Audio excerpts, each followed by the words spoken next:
And all eyes on the White House as we wait for more details on a meeting between Russian President Vladimir Putin and Ukrainian President Volodymyr Zelenskyy. We're also learning about a possible location for that meeting. Meanwhile, new video to our monitors show destruction in Ukraine. It has not stopped. Firefighters worked overtime to put out these flames caused by Russia's overnight attack. That's according to authorities. Ukrainian officials say the Kremlin unloaded 15 drones during the assault. President Volodymyr Zelenskyy talked about the attack. He says children ages 5 months, 4 years, and 6 years old were injured. He added all of these are demonstrative strikes that only confirm the need to put pressure on Moscow. He also called for strong security guarantees to ensure a truly reliable and lasting peace. All of this as negotiations between the two countries are set to ramp up. President Donald Trump talked about the killing in Ukraine and the possible meeting between the two leaders. We're going to try and stop it, and I think we have a good shot.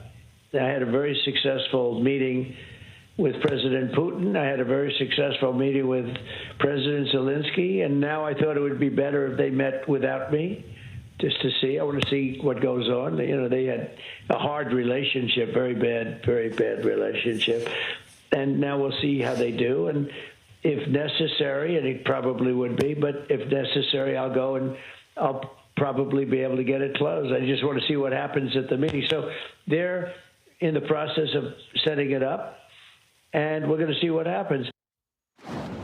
Okay, let's bring in CBS News Chief White House correspondent Nancy Cordes. Nancy, thanks for joining us today. You have new details about a possible location for the meeting between Zelenskyy and Putin. So what are you learning? Sure. So Budapest in Hungary is one of the cities, Mugo, that is under consideration for what would be a historic meeting if Putin and Zelenskyy actually do sit down together. The White House says that they are actively working to make that happen. They hope to nail down a date and a location by the end of the week. And the goal is to have these talks take place within the next 2 weeks. Now, that's incredibly ambitious. These two men have not met face-to-face since 2019, 2 years before Putin invaded Zelensky's country. And the Russians this morning still aren't confirming that this meeting is actually going to take place. But the White House is dismissing that as public posturing, and they insist that on the telephone the other night, Putin did confirm to President Trump that he would attend. So the White House and European leaders, they are working to craft security guarantees today. What are we learning from that meeting? Yes. So there's a meeting today between all 32 of the defense ministers from NATO countries.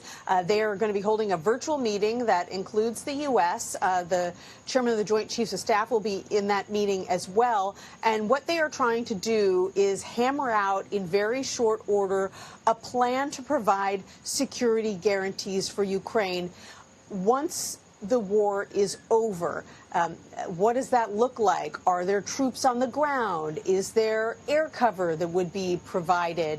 What kind of intelligence support would they have to give Ukraine? How would they help Ukraine build back up its military, basically to serve as a deterrent from Russia ever invading again? The president has said that the U.S. is not going to provide ground troops, but that he would be open to providing support from the air. And the White House says that they want to hammer this out with all the other nations, European nations, NATO nations, plus Japan and Australia that have also said they would be involved.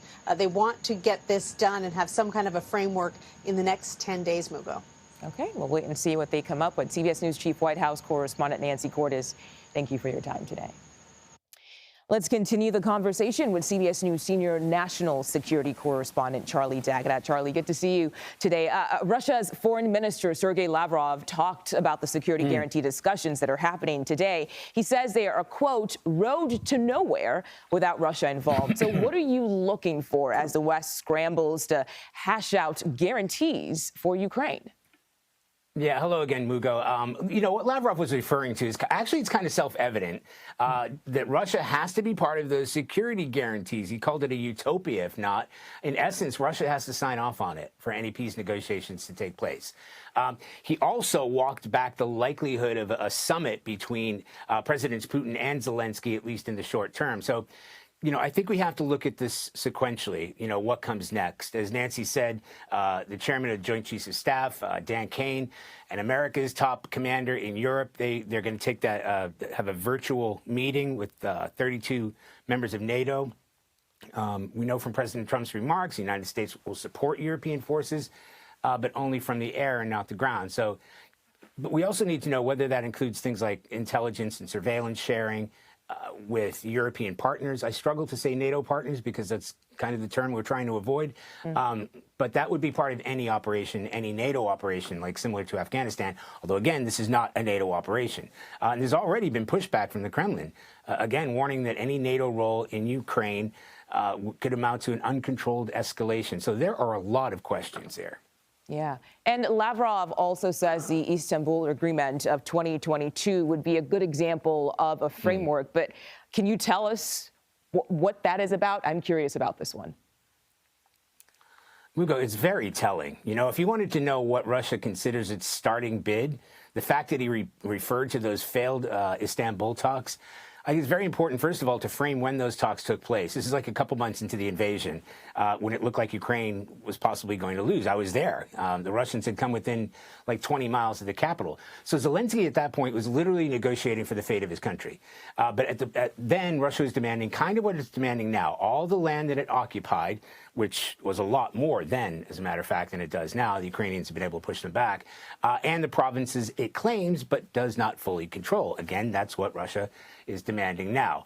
Ukraine has to drop any ambitions to join NATO. Again, that's what Russia's asking for. And that's probably a likelihood in going forward in these negotiations. And it also called for partial militarization, demilitarization of Ukraine.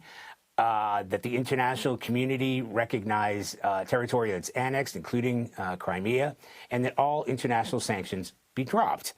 So that's the starting point. If he's pointing back to Istanbul, that is going to be a hard sell to Zelenskyy and his country. It didn't work then, and it's less likely to work now. Yeah. Okay. Charlie D'Agata, thank you so much for joining us today and for your insight. We, as always, appreciate it.